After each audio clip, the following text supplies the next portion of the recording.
I was heartbroken, and then I was infuriated. And I know that all of us who walk those shoes, everybody's going through, oh my God, is that what's going on with my kid? Did something happen? And he can't tell me, and she can't speak. And so it's just that heartbreak. Angry because we have people in charge of them.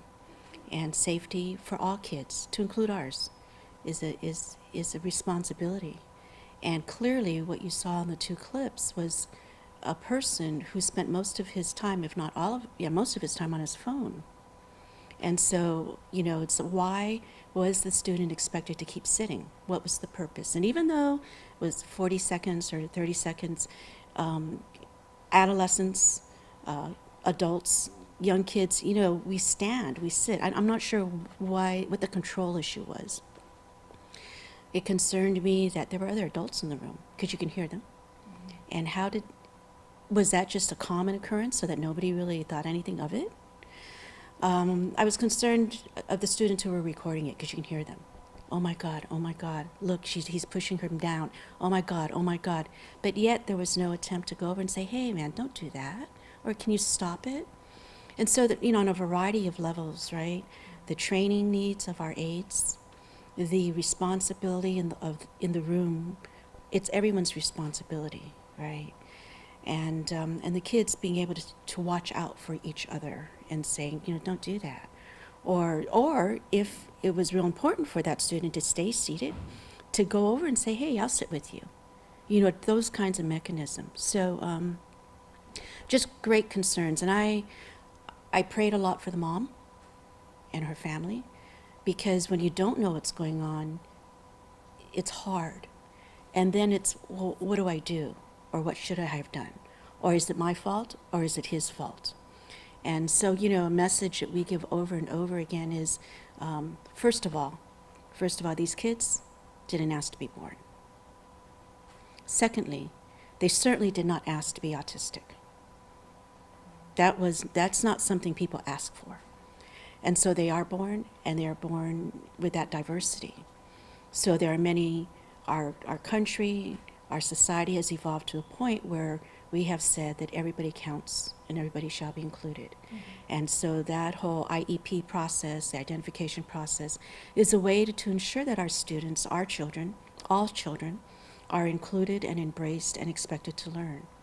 So systemically, and as you know, I've been at DOE for 20, 30 years, there's great work in, my goodness, we even have a whole division or a whole unit called special education, okay? And we have lots of federal monies that Guam gets to help ensure that our kids that all are prepared for life, promoted with excellence, and provided support. So when you see the video of yesterday, where was the training? Where is the expectations? Where is the monitoring? Where is the accountability? Because no matter if that child was misbehaving, Sabrina, there is no way that a student should be handled like that. The constant pushing down, that person must have weighed maybe 180 pounds, 190 pounds, to put his full weight on that student. And then it looks like he was, sort of like punching him or having him hit himself. Another part of it was it looked like maybe he was trying to tickle him or play with him.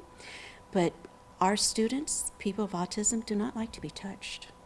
That is just, don't touch me. And it's sort of like it triggers some kind of overstimulation. And we're just, it depends on where you are on the spectrum, because it's a wide spectrum. But for my son, he does not like to be touched. You already know that. Mm-hmm. And it's a trigger. Too much verbiage, too much noise, too much touching just sets them off. So that's where the training comes in. I spent some time yesterday looking up the job requirements to see if they've changed. And as of yesterday, on their website, GDOE is announcing one-to-one school aides. And there are no training requirements, there are no experience requirements. Now, they are required to have a GED or a high school diploma, and that was really through the work of, at the time, Speaker Ben Pangolin, and government employees are expected to do that. And throughout the years, and even as a sitting senator, I'm not exaggerating when I say at least once a week we'll get a call from a family member saying, things aren't going right, we need help, we don't know how to navigate the system, or we're very intimidated, right? And so we've had many, many conversations, and we've talked a lot about professional development for these people. In some districts, that aid is even more paramount than the teachers, simply because they spend all of their time with the students. And the safety is important, but it's also important to make sure that that student is learning, which means the teachers are teaching and not merely babysitting.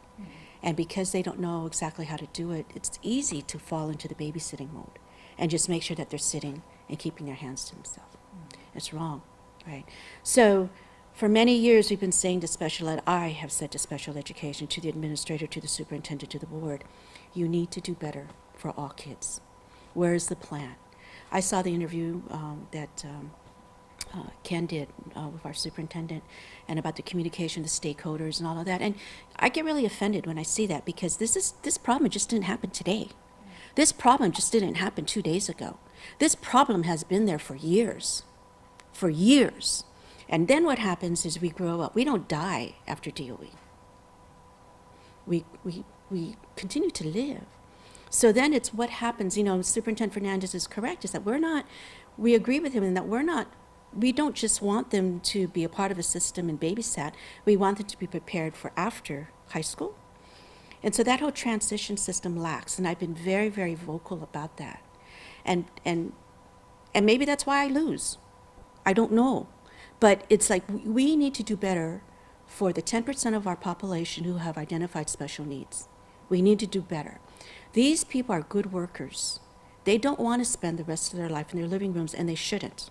There are many, many studies that show how economically they're a really good investment. The return of investment, today's raining. I said to Eric, why wouldn't we just stay home today? Nope, go to work.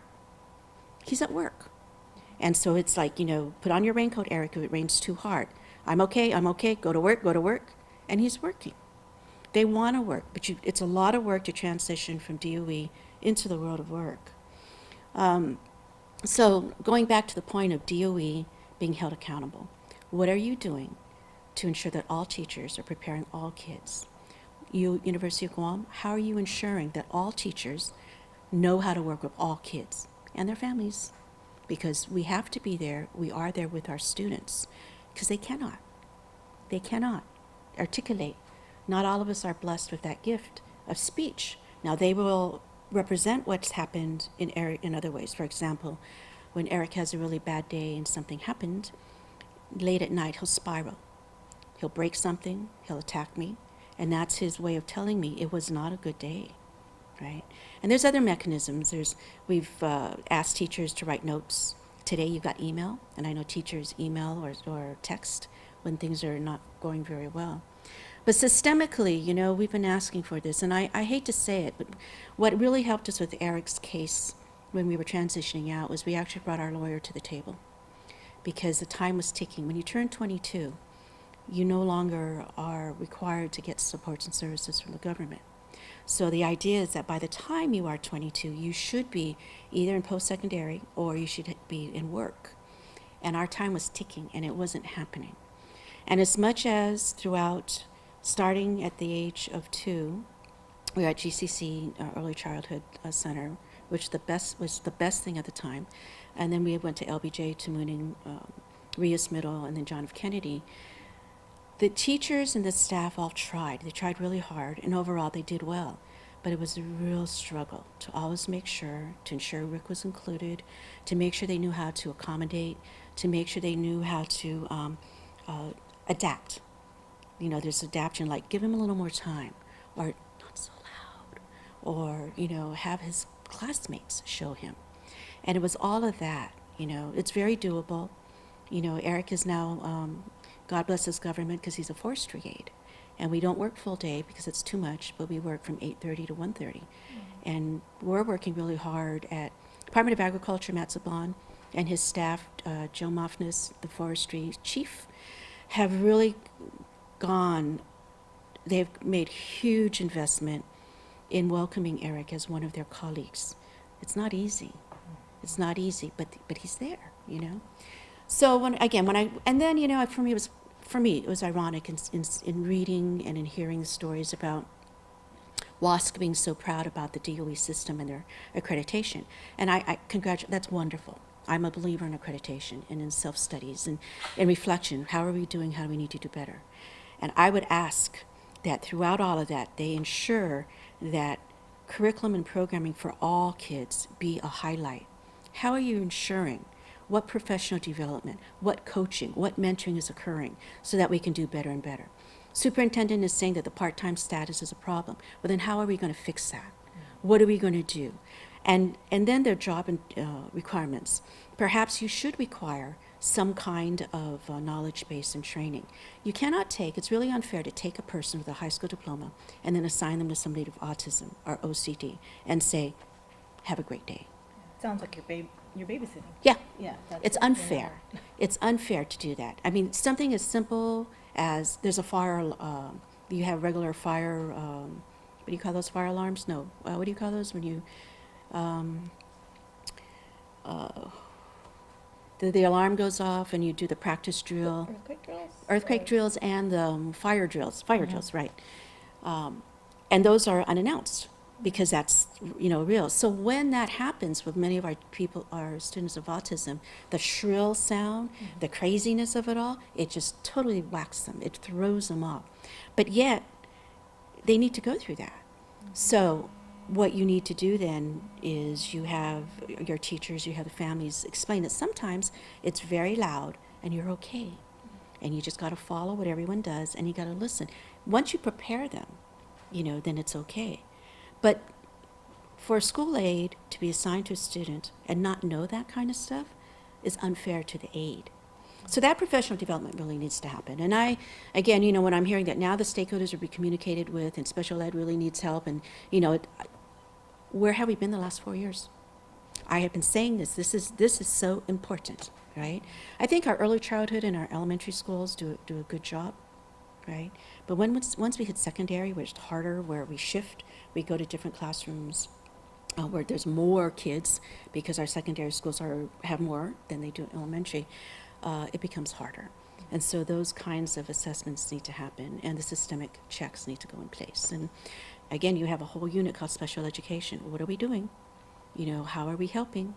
And further, not everybody's meant to work with students and not everybody's meant to work with all students. So you've got to, weed that out and stuff. So, I pray for this family, for that single mom. I know what she's going through.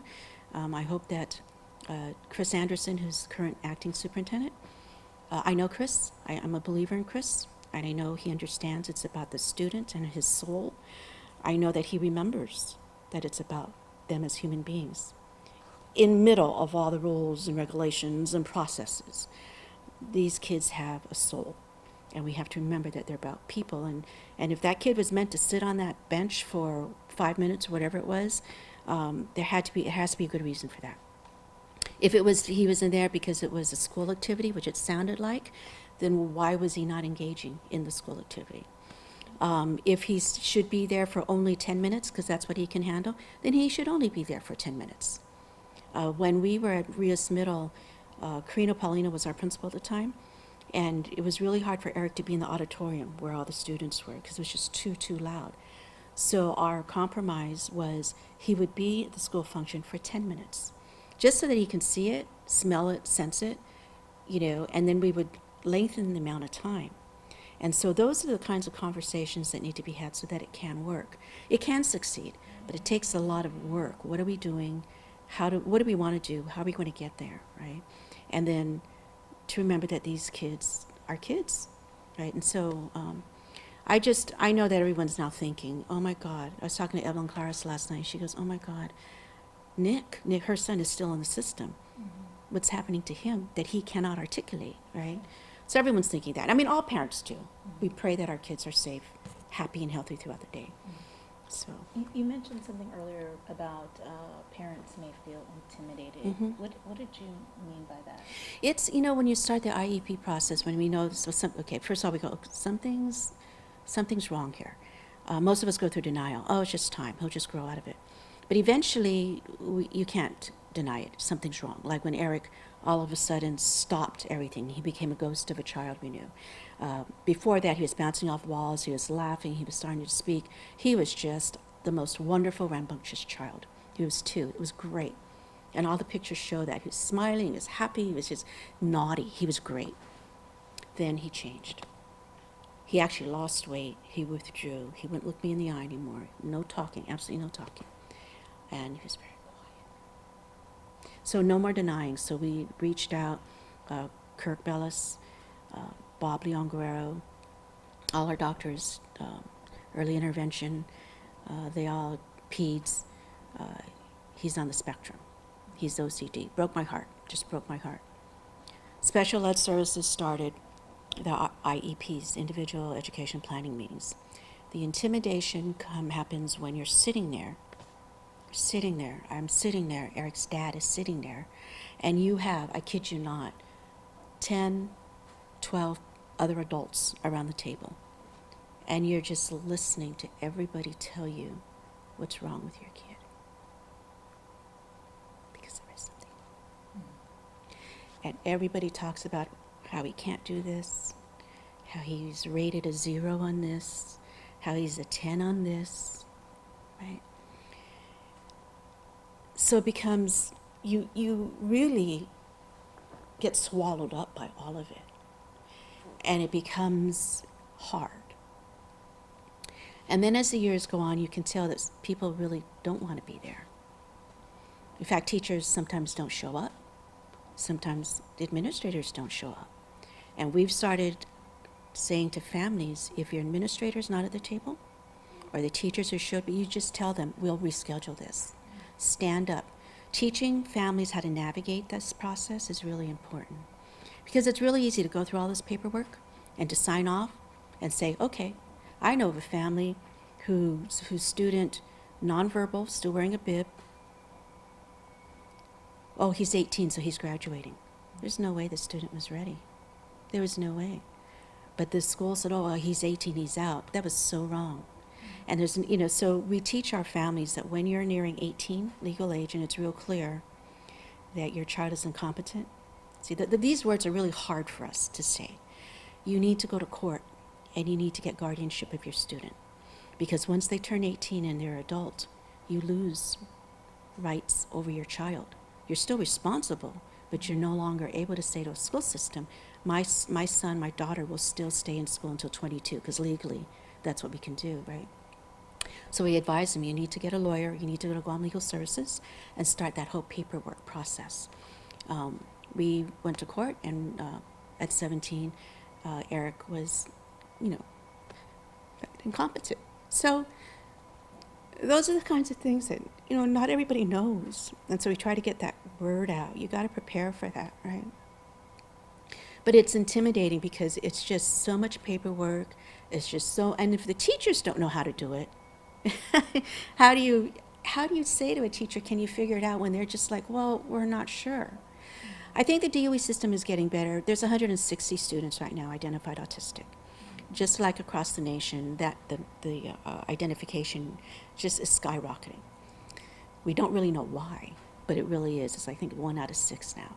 Mostly boys, but there are women, there are girls. Sesame Street just started something where the new character is a girl, at which I disagreed with at first, but that's a fair statement that it's not only boys, it's girls too, right?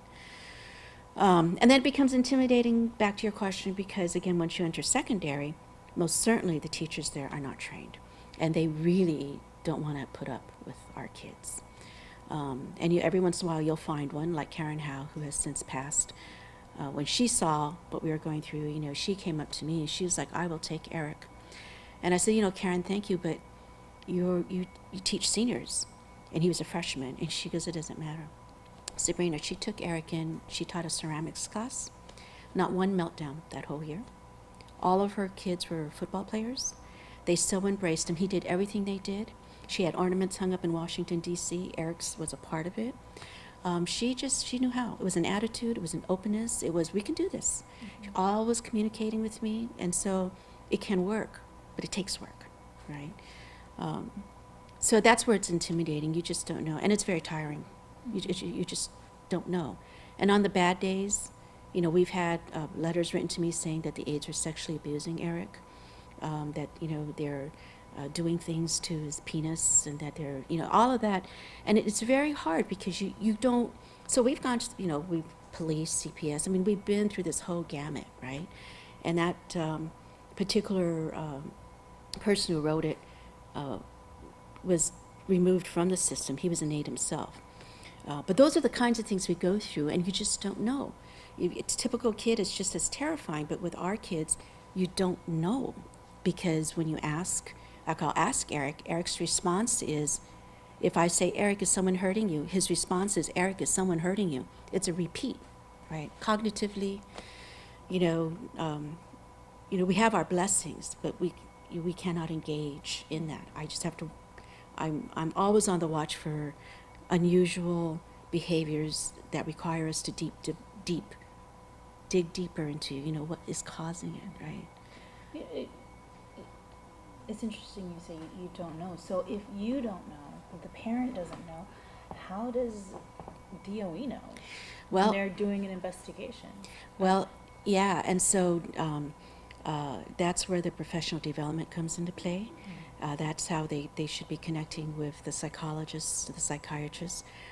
They should, special ed should have, you be ready. This is what happens if, this is what to look for if, this is what to think about if. And so, so we spent a lot of time researching and reading about what would happen if, right? What do we look for? Now, we don't believe he was sexually abused. We don't believe that happened. But when I first got the call from the principal, and it was a Friday afternoon, and we went through that, it was just a nightmare. But it was a lot of observation, it was a lot of vigilance, but we didn't see anything out of the ordinary. And of course, DOE did all their, Ashley Rossetti at the time was with us at JFK, lots of investigation, lots of interrogation, and GPD was brought in. So there were lots of layers of questioning, and the result was we don't believe Eric was sexually abused. Now, why this man wrote that letter means that something was up with him. So I asked them, number one, he doesn't belong with students. He just doesn't. And so he was removed. But my bigger question was, get him help. Because if you can go and create that kind of chaos, he's going to do it somewhere else. And what happened was when I was a sitting legislator, he actually was in the audience once. He was hired as a DOC guard. I was very concerned. And so I connected with the director at the time. I said, you really might want to follow up on some personnel issues. Well, he was relieved from duty from that. But then I think it was about a month ago, I read a story where this person was started a fight in a bar and was arrested for assault. It was that same person. So what bothers me, Sabrina, is that you can't keep passing over, and you got to help them. That's what the government should be doing. Mm-hmm. He's been flagged already. Yes, fire him from working with kids, but ensure that somehow you get him help. And that's what mental health systems should be doing. You cannot ignore them, because then they blow up somewhere else. Right? I mean, that's clear across the nation. That's what happens when they start shooting people and killing people. Nobody helps them. So on Guam, that's really what we need to do better at. If they're flagged, help them. Adult or not, you've got to help them, right? And just, a lot of, all over. There's just lots of work to be done. And I suggest, because Guam, we all know each other, and it's smaller, we can succeed. But it has to be important enough. You cannot wait 4 years later. Any final comments on the video? Yeah, I just, I think today's, it's considered a blessing that you can actually pick up your phone and do that, right? Yeah. And I'm glad the gals did it, because it sounded like their voices they were girls. And I guess you got to keep that up. But now if we can go one step further, and when you see it, go up and say, hey, man, don't do that. And furthermore, I hope that all school leaders are really reviewing and walking through the halls and just, how are we all doing? What are we doing? I hope that parents are really watching, not just students with special needs, but all of our kids, right? Everybody, how are we doing, and connecting with teachers and stuff. So it's got to be safe. If we want our students to succeed, first it has to be safe. And that, what the video showed me is that it wasn't safe for this boy. And he kept touching his ear. And I don't know if that was something that he just does, or was he hurt? I don't know, but he was constantly, touching his ear. And when he was on and the guy was doing this with him, I just, not right. So, again, Chris Anderson will take care of it because I know he will. And I pray, but it should never happen. Professional development for special ed, systemic improvement for special ed need to be held accountable. And I'll say this, as they renew Superintendent Fernandez's contract, because the board will renew it, I'm sure, I hope they put specific strands in there that talks about the special education unit and how are you going to fortify and strengthen and give them the guidance and the expectations so that their teachers and their staff are adequately prepared.